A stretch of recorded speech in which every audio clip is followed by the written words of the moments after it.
Doppler স্টাডিটা এটা হচ্ছে mostly authentic, but একটা প্রবলেম হচ্ছে যে it is not available in all the situations. ধরো আমরা এখন যশোরে আছি, এখানেও কেউ একজন ডিপ ভেন থ্রম্বোসিসে আক্রান্ত হতে পারে, বা ডপলার স্টাডি করার সুযোগ সুবিধাটা খুব সীমিত।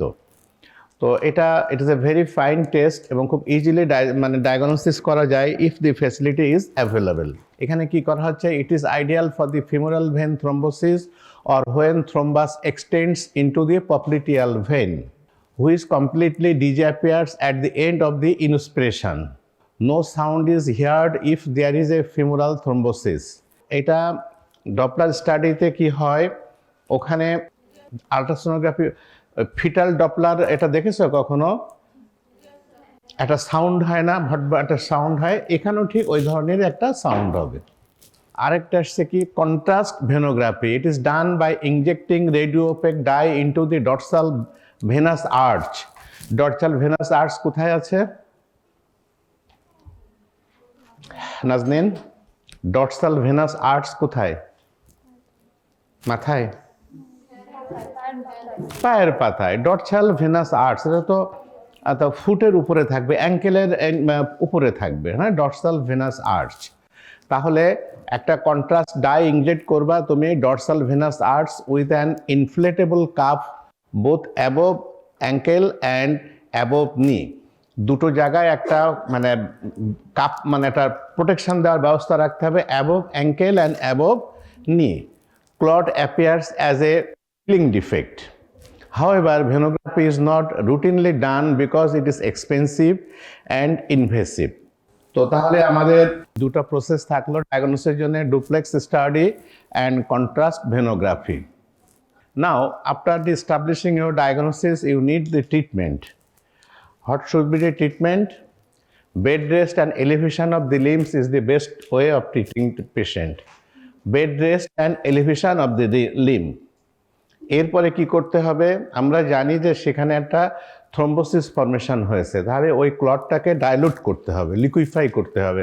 আদারওয়াইজ ওটা যদি পাস করে একবার যদি ফিমোরাল ভেন পর্যন্ত পৌঁছে যায়, তাহলে ওটা ঠেকানোর তো কোনো জায়গা নেই, আর সোজা চলে যাবে তোমার পালমোনারি আর্টারিতে চলে যাবে।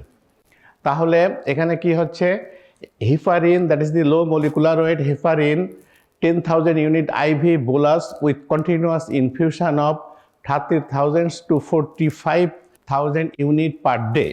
During heparin therapy, activated partial thromboplastin should be maintained at twice the normal value. That is, ওটা আমাদেরকে এটা হলো ICU ম্যানেজমেন্টের কথা, এইটুকু কথা তোমরা শুধু জেনে রাখো।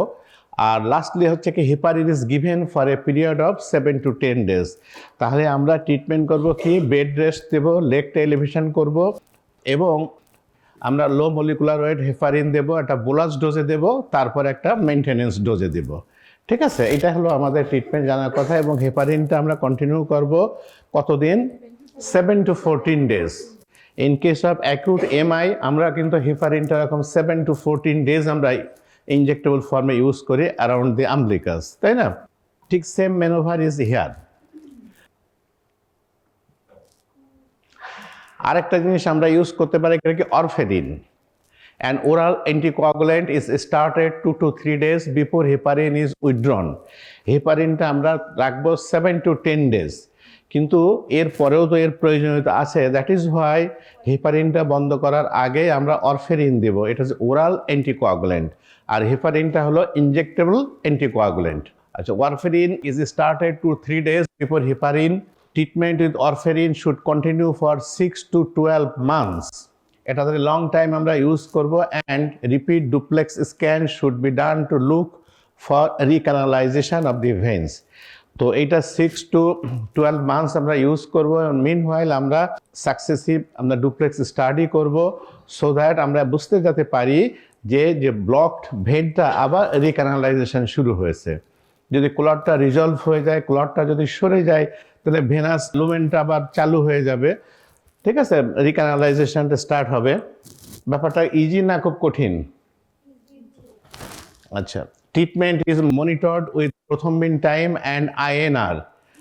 তো international normalized ratio is INR, international normalized ratio should be between 2 and 3.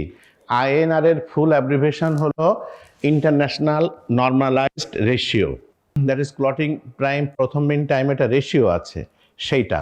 তাহলে treatment should be monitored with prothrombin time and INR, international normalized ratio, and this ratio should be 2 and 3, between 2 and 3. Yes, low molecular weight heparin, it is given once or twice a day in the form of injection. No blood monitoring is required, and incidence of bleeding is less with low molecular weight heparin. ঠিক আছে, তাহলে লো molecular wait হেপারিনটা আমরা দিনে একবার থেকে দুবার করে দিব ইনজেকশন আকারে। Inferior vena cava filters, it is another process of treatment. Inferior vena cava filters, they can be inserted percutaneously via femoral vein in patients wherein lytic therapy is contraindicated, মানে যেখানে warfarin and low molecular weight heparin দেওয়াটা contraindicated, that is clot হয়েছে, clot lytic এজেন্টটা use করা যেখানে contraindicated, সেখানে তোমার vena CAVA filter use করা যেতে পারে। সেটা অনেক বেটার সেন্টারে, বেটার ফেসিলিটি যেখানে আছে সেখানে আমরা এই inferior vena CAVA filter use করতে পারি। কারণ ওই ক্লটটা তো লোয়ার লিম্বস থেকে পাস করে ও ভেনা কাভা হয়ে তো হার্টে উঠবে, হার্টের ওখান থেকে যে তারপরে যে উনি যাবে তোমার পালমোনারি আর্টারিতে ঢুকবে, ঠিক তো? ভেনা কাভা থেকে ব্লাড হার্ট হয়ে ওখানে লাংসে যায় কোন পথে? পালমোনারি ট্রাঙ্ক দিয়ে যাবে। আচ্ছা, তাহলে অ্যানাটমি কোথাও বাদ নেই, ঠিক আছে? সেই ফার্স্ট ইয়ার অ্যানাটমি সব জায়গায়। Inferior vena cava filters are more commonly indicated in patients with recurrent deep vein thrombosis with symptomatic pulmonary embolism. তাহলে এখানে আমরা একটা জিনিস বলে রাখছি কি, যে মানে ইনফিরিয়র ভেনা কাভা ফিল্টারটা is are more commonly indicated in patients with recurrent deep vein thrombosis and symptomatic pulmonary embolism. Another option of treatment is surgery. এখানে আমরা কি বলছি দেখো, it is not done regularly, একদম প্রথম মানে একদম সহজ সরল স্বীকৃতি যে it is not done commonly। তাহলে কি হয়? However, in chronic cases, venous bypass attempted with moderate success.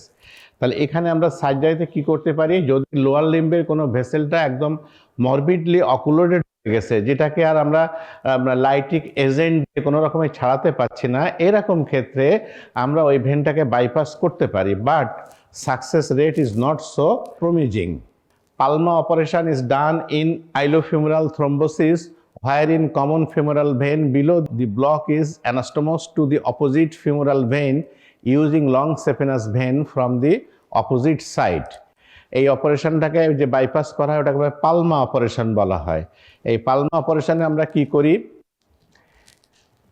যদি আইলোফিউমারাল থ্রোম্বোসিস হয়ে থাকে wherein the common femoral vein below the block, সেখানে এরকম আইলোফিউমারাল থ্রোম্বোসিস যদি হয়ে থাকে তো কমন ফিমোরাল ভেনটা যেখানে ব্লক আছে তার নিচে anastomose to the opposite femoral vein using long saphenous vein from the opposite side.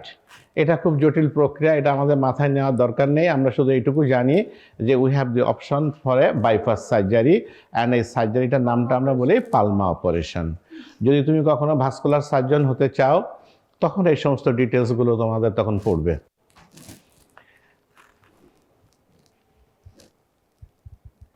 আরেকটা অপারেশন আছে যেটাকে আমরা বলি মেহুসনি operation, wherein the popliteal vein is connected to the long saphenous vein. Popliteal ভেনটাকে লং সেপিনাস ভেনের সাথে যেখানে অবস্ট্রাকশন আছে তার উপরে তোমরা অ্যানাস্টোমোসিস করে দেওয়া হয়। Now what should be the complications? Permanent edema of the limb has an inverted bar bottle appearance. Inverted bar bottle appearance, bar বটলটা কি রে? ইয়েস, বিয়ারের বোতল। তুই কি কখনো দেখেছিস টিভিতে? টেস্ট করেছো? তাহলে আর কি করলে? আচ্ছা, এই যে ফ্রিকোয়েন্টলি সবাই বিয়ার খায় না, ওই সময় শীতপ্রধান দেশে এরা তো মনে করে যে আমরা যেমন কোক খাই ওরা মনে বিয়ার খায়, তো সবাই মনে করে না জানি কত সুন্দর টেস্ট, বাট রিয়েলি যে বাজে টেস্ট। কি করে যে মানুষ খায় এটা না খেলে বোঝা যায় না, ভীষণ বাজে টেস্ট। আচ্ছা, permanent edema, beer bottle appearance, inverted beer bottle appearance, আর হচ্ছে কি pulmonary embolism because the thrombus is not attach to the vessel wall. তাহলে এই একটা কমপ্লিকেশনটা থাকে, তুমি যতই ম্যানুভার করতে থাকো ও যেহেতু ভেসেল ওয়ালের সাথে ফার্মলি অ্যাটাচ না, ও শুট করে চলে যাবে উপরে। Secondary varicosity and non healing ulcers may present. তাহলে কমপ্লিকেশনের ভিতরে আমরা পাচ্ছি কি পার্মানেন্ট এডেমা হতে পারে, পালমারি এম্বোলিজম হতে পারে, secondary varicosity and non healing ulcer হবে। Now the most important portion is the prophylaxis from the deep vein thrombosis. এখানে একটা কথা আমরা বলি, ডিভিটি সম্পর্কে যত কথাই আমরা আলাপ করলাম না কেন, এভরিথিং ইজ রিস্কি। এটা এত দ্রুত ঘটে যায় যে মৃত্যুটাকে ঠেকানো খুব মুশকিল। যদি কোনো জায়গায় থ্রোম্বাসটা ব্লক হয়ে গেল তো তার লাইফটা সেফ হলো, কষ্ট করে হলেও সেফ হলো, কিন্তু ও যদি একেবারে ভেনাকেবাতে রিচ করে যায় তাহলে ওকে আর ঠেকানোর তো কোনো পথ নাই, ও সোজা চলে যাবে একদম লাংসে চলে যাবে, যে পালমারে যে কোনো একটা পালমারে আর্টারিকে ব্লক করে দিবে। তো ওই স্টেজে গেলে তখন এটাকে reversible, death is inevitable. So it is a very bad disease. তো আমরা চেষ্টা করি এটাকে প্রোফাইল্যাক্সিস দিয়ে এটাকে ম্যানেজ করতে। এখন হঠাৎ the prophylaxis of ডিভিটি, first thing decrease obesity and advice exercise before surgery. অনেক সময় আমাদের কাছে অনেক পেশেন্ট আসে ফর ইলেকটিভ সার্জারি, খুব ওবেজ মানুষ। ইলেকটিভ সার্জারি যেমন হয়তো বা একটা, আমরা অনেক সময় পেশেন্ট থাকে তারা সিলেক্টিভলি অপারেশনের জন্য আসে, যেমন হয়তো একটা ইনসিশনাল হার্নিয়া আছে, সে এসছে অপারেশন করতে, এটা 2 মাস পরে করলেও চলতে পারে, যেহেতু এটা ইনসিশনাল হার্নিয়া ইউজুয়ালি অবস্ট্রাকশন হয় না। আচ্ছা, তার হয়তো বা একটা গ্যাস্ট্রিক আলসার আছে যেটা অপারেশন করার দরকার, বাট মেডিসিন দিয়ে কিছু সময় হয়তো রাখা যেতে পারে। এইরকম কিছু সিলেক্টিভ ক্ষেত্রগুলোতে আমরা তাদেরকে অ্যাডভাইস করি you go and reduce your weight, body ওয়েটটাকে তুমি কমিয়ে আসো। বডি ওয়েট যদি উইথিন লিমিট থাকে তাহলে ডিপ ভেন থ্রোম্বোসিস হওয়ার চান্সটা খুব কম থাকে। তাহলে decrease obesity and advice exercise before surgery. Low dose heparin, that is 5000 unit subcutaneous 2 hours, এই জিনিসটা একটু অমিট করবা, 5000 units subcutaneously for 5 days, এই লাইনটা টোটালি অমিট করো। এই যে 2 hours every 12 hours এটা অমিট করো ফর 5 days, মানে অপারেশনের আগে তুমি 5000 ইউনিট করে ডেইলি তুমি নিবা for 5 days before surgery. During major surgeries such as cholecystectomy, abdominoplasty section, etc. এখন বড় সার্জারির ক্ষেত্রে আমরা 5 দিন অ্যান্টিকোয়াগুলেন্ট ইউজ করব। আর হচ্ছে ইন্টারমিটেন্ট নিউমেটিক কম্প্রেশন, সেটা কি জিনিস নাজিয়া?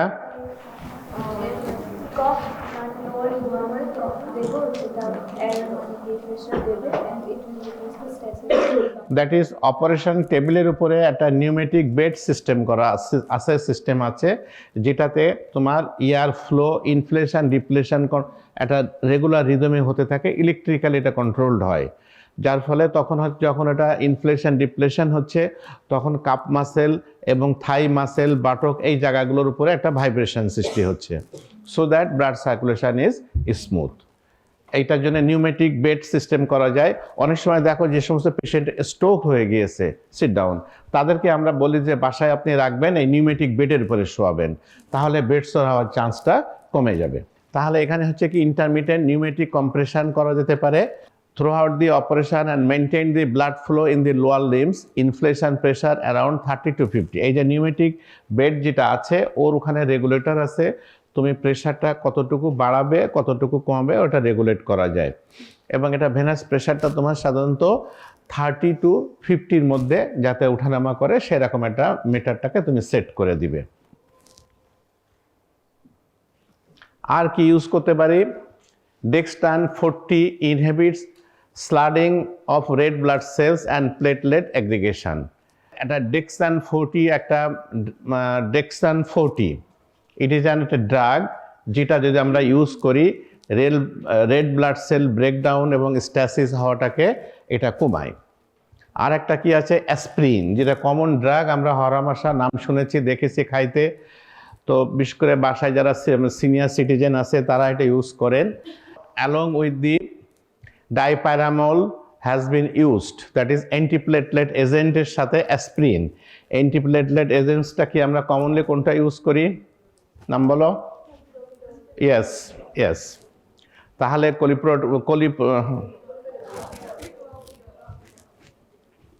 অ্যান্টিপ্লেটলেট এজেন্টের সাথে আমরা অ্যাসপ্রিন মিক্সড করে আমরা দিচ্ছি, তাহলে অ্যান্টিপ্লেটলেট এজেন্ট দিচ্ছি অ্যান্ড ব্লাড থিনার এজেন্ট দিচ্ছি।